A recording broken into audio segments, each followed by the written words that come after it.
Sorry to divert from the point. जेलों में ना बहुत लड़के लड़कियों के चक्कर में जेल काट रहे हैं, झूठे झूठे केसेस। बहुत लड़की जाके बोलती है रेप तो उठा के जेल में डाल दो, लड़का जाके कुछ बोले तो कंप्लेंट दो, एनसी करो, सोचेंगे 10 बार बुलाएंगे, इंक्वायरी क्या है, प्रूफ क्या है। शैली जी कोई एनजीओ नहीं चलाती है। अच्छा पहले वो मैं बोल दूं, सॉरी टू कट इट, शैली जी कोई एनजीओ नहीं चलाती।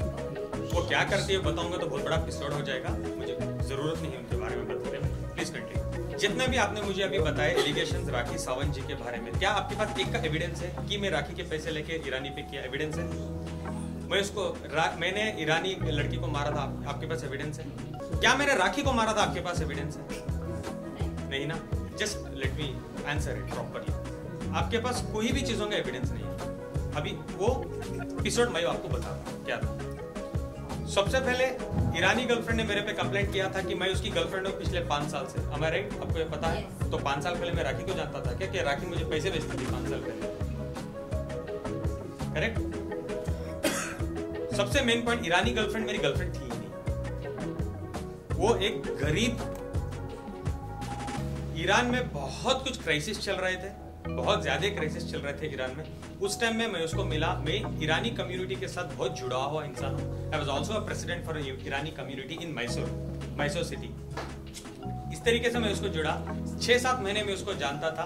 एक फाइन डे मुझे कोलंबिया एशिया हॉस्पिटल मैसूर 2018 में मुझे कॉल आता है, पता चलता है कि वो लड़की एडमिटेड है, तुम्हारी दोस्त है वो एडमिटेड है। मैं जाके फौरन जाता हूँ एज अ दोस्त या ह्यूमन बीइंग में जाता हूँ और मैं पता करता हूँ क्या होता है। She had committed suicide by eating clonazepam tablets 20। जो भी मैं कह रहा हूँ प्लीज आपको डाउट है तो इस लास्ट के बाद बोलना आदिल पूरे एविडेंस चाहिए। I have every evidence. जो एविडेंस मेरे पास नहीं है मैं उसके बारे में बात ही नहीं करूँ। आप प्लीज उसको झूठ भी कंसिडर करिए अगर मैं नहीं। ये सारे एविडेंस हमने मैसूर कोर्ट के सामने और एक कॉपी में दिखाऊंगा। 20 क्लोनाज़ेपाम खा चुकी थी।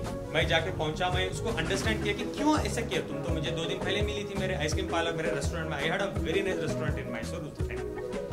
तो मुझे उसने बताया कि ईरान के क्राइसिस चल रहे थे। वो सच था, ईरान के साथ क्राइसिस चल रहे थे। उसकी माँ बीमार थी और उसके फीस 1 साल से पेंडिंग थे कॉलेज में, और उसके रेंट्स उसके जहाँ रहती थी वहाँ 6 महीने से पेंडिंग थे। तो पूरा मिला के फाइनेंशियल्स उसके सर पे आ गए थे। घर वाला बोल रहा था घर छोड़ दो, कॉलेज वाले बोल रहे थे वी विल रेस्ट्रिक्ट यू।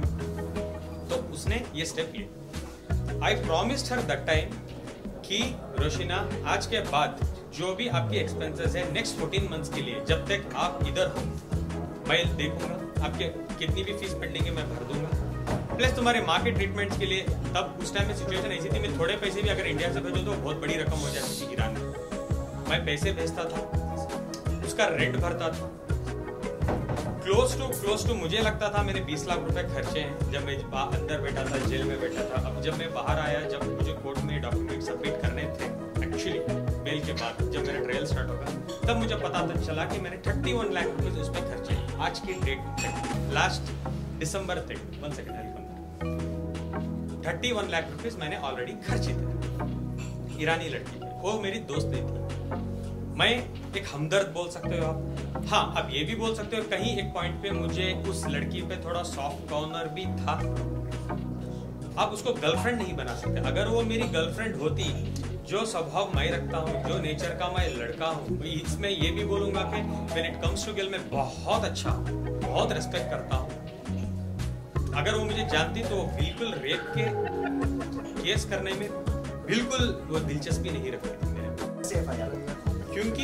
क्योंकि जैसे कोर्ट में पता चल जाता है कि आदिल को पुलिस कस्टडी, जब वो लोग आके मांगते हैं 21 दिन की पुलिस कस्टडी, जब कोर्ट जुडिशियल कस्टडी दे देता है। Just to clear this point, जैसे मैं जुडिशियल कस्टडी में जाता हूँ मैं बेल अप्लाई कर सकता हूँ। जैसे उनको पता चल जाता है तो हम लोग एक जीत हासिल कर चुके थे। इमीडिएटली 8 तारीख को राखी जाती है मैसूर, मेरे पूरे दुश्मन इकट्ठा करती है, प्लस ईरानी लड़की को जाके मिलती है और बोलती है, 3 लाख रुपए कैश भी देती है और बोलती है मैं तुम्हें स्टार बनाऊंगी, मैं तुम्हें एक बहुत बड़ी अमाउंट दिलवाऊंगी, अगर तुम मुझे फॉलो करोगी तो 25 से 50 लाख रुपए हम आदिल से ऐंठेंगे, प्लीज आप मुझे एक हेल्प करो। उसे मैसूर सिटी पुलिस कमिश्नर के पास लेके जाते हैं। आप लोग देखे होंगे वो कमिश्नर को मिली जाके मिलके एक FIR लॉन्च करवाते हैं 376 रेप। उसमें उसने ही लिखा है कि मैं आदिल को 5 साल से जानती थी, आदिल ने मुझे 1.5 साल पहले आके रेप किया है। तो 1.5 साल तक तुम के चने खा रही थी क्या कंप्लेंट देने का? 7 तारीख को मेरी FIR हुई है, तुम आके 10 तारीख को केस कर रही हो यार। नहीं, तुम बेवकूफ समझ रही हो क्या लोगों को या जनता को, किसी को भी? तुम क्या सोचे आदिल एक दिन नहीं आएगा, आदिल नहीं आके बोलेगा ये सब स्टोरी? आप ऐसे ही कर दोगे, आदिल को खत्म कर दोगे। 10 तारीख को तुम क्यों आके रेप दे रही हो? सबसे पहले गाइस, जनता, देश, व्हाट इज रेप? रेप क्या है? एक लड़की के साथ आप गलत करते हो, उसको जाने बगैर, उसको रेप बोलते हैं। जो निर्भया, वो व्हाट, बहुत सारे केसेस है रेप के, उसको बोलते हैं रेप। 5 साल का रिलेशनशिप रेप होता है क्या? सॉरी, मैं थोड़ा गुस्सा हूं बिकॉज ईरानी लड़की के साथ आपके रिलेशन। एक सेकेंड। तो ये भी होता है कि इट इज ऑल्सो इम्पोर्टेंट। मैं 10 बार बोल रहा हूँ, दोस्त है अब दोबारा राखी ने जाके उसको पूरा बैठ के बात किया, ट्रैक किया। ये भी वीडियोस इंस्टाग्राम में है कि जब राखी सावंत जाके ईरानी लड़की से मिली है, मैसूर में बात कर रही है, 3 लाख रुपए दिए एज एन एडवांस और उसको बोले मैं मिनिमम मैं ट्राई करूंगी 50 लाख रुपए ऐंठूंगी आदिल और आदिल की फैमिली से। बाहर आने के बाद मेरे बहुत खास दोस्त भी ये चीजों में शामिल थे, वो जानना चाहते थे कि क्या हो रहा है। दो लोगों के बीच, एक मिनट मैं बोल देता हूँ, नहीं, 2 लोगों के बीच की बात थी। राखी मेरे थोड़े दुश्मन भी हैं और मुझे जेल में मेरे 1-2 दुश्मन को, जो राखी के 2 भाई हैं मैसूर जेल में, वो अंदर भेजती थी मुझे बात करने के लिए और वो मुझे खुद बोलते थे, देखो आदिल ऐसे तो तुम बाहर नहीं आओगी, ऐसे तो तुम्हें सजा हो जाएगी, तुम एक काम करो, एक 50 लाख की डिमांड है, छोड़ो 50 कहां से तुम भी दे सकोगे, अंदर बैठे हो, चलो एक 25 लाख रुपए में क्या मैं बात करूं? अगर तुम 25 लाख रुपए देने मानते हो तो ईरानी और राखी दोनों खड़ के आके कोर्ट में बोलेंगे कि हम चार्जेस हमारे वापस लेना चाहते हैं, आदिल के ऊपर जितने भी हमने चार्जेस लगाए हैं हम वापस लेना चाहते हैं और बेल ही नहीं तुम्हारे केस भी रद्द हो जाएंगे 25 लाख रुपए। मैंने कहा सर, ब्रदर, व्हाटएवर, 5 महीने से कस्टडी हो गई है, क्या ही हो जाएगा अभी मेरे साथ? ये बात पहले करते तो एटलीस्ट मैं कुछ जुगाड़ करता और मैं रफा दफा हो जाता, मैं जिंदगी में मीडिया के बाहर नहीं आता। एक पॉइंट में आपसे बोलना चाहूंगा, एक इंसान को इतना ही डराओ जितना वो डर सकेगा, इतना ही डराओ। बॉम्बे जेल में मुझे डाल दिया था 7 दिन, 8 दिन, 10 दिन, अगर उसके बाद मुझे बेल होकर मुझे छोड़ देता ना इजीली, सच में बता रहा हूँ मैं जिंदगी में नहीं आता मीडिया के साथ। मैं इतना डर चुका था। उसके बाद मैसूर में डालो, वो करो, ये करो, जेल के अंदर बैठ के मेरे पे FIR करवाते रहो। फाइंडे ऐसा आ गया, जो होता देखा जाएगा। 10 साल बैठूंगा कर दो, 10 साल बाहर आके बात ही करूंगा, मैं मेरी लड़ाई खुद से लड़ूंगा। आप समझ रहे हो मैं क्या कहना चाह रहा हूँ? जो 25 लाख रुपए, सबसे पहले मैं 5 महीने क्यों था मैसूर जेल? पहले 3 महीने तो ऐसे निकल गए, 1.5 महीने MLA इलेक्शंस थे मैसूर में, उसके बाद 1.5 महीने का वेकेशन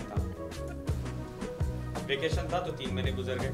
उसके बाद मेरे एडवोकेट जो अल्ताफ उनका नाम है मैसूर में, he is a very well known advocate and my brother too, वो बोले कि तुम्हारी चार्जशीट फाइल हो चुकी है जिसमें आपकी रिपोर्ट्स में ये भी है कि नेगेटिव, आपने कभी भी उस लड़की के साथ सेक्स नहीं किया है। नेगेटिव रिपोर्ट्स, मैं करेक्ट सर? नेगेटिव रिपोर्ट्स आ गए हैं तो आपको इस ग्राउंड्स पे अभी बेल हो जाएगी नेक्स्ट 10 दिन में। I was so happy it last. Ramzan का महीना था, अल्लाह ने मेरी सुन ली, तो मैं इतना खुश था कि आई वॉज लाइक, मैं जेल में जो भी मेरे साथ लोग रहते हैं मैं उनको बोलने लगा कि चलो भाई 10-12 दिन में मैं बाहर चले जाऊंगा, इंशाल्लाह मैं आप सबको दुआ करता हूँ आप लोग बाहर आ जाएं। Sorry to divert from the point. जेलों में ना बहुत लड़कियों के चक्कर में जेल काट रहे हैं, छोटे छोटे केसेस बहुत लड़की जाके बोलती है रेप तो उठा के जेल में डाल दो, लड़का जाके कुछ बोले तो कंप्लेंट दो, NC करो, सोचेंगे 10 बार बुलाएंगे, इंक्वायरी क्या है, प्रूफ क्या है।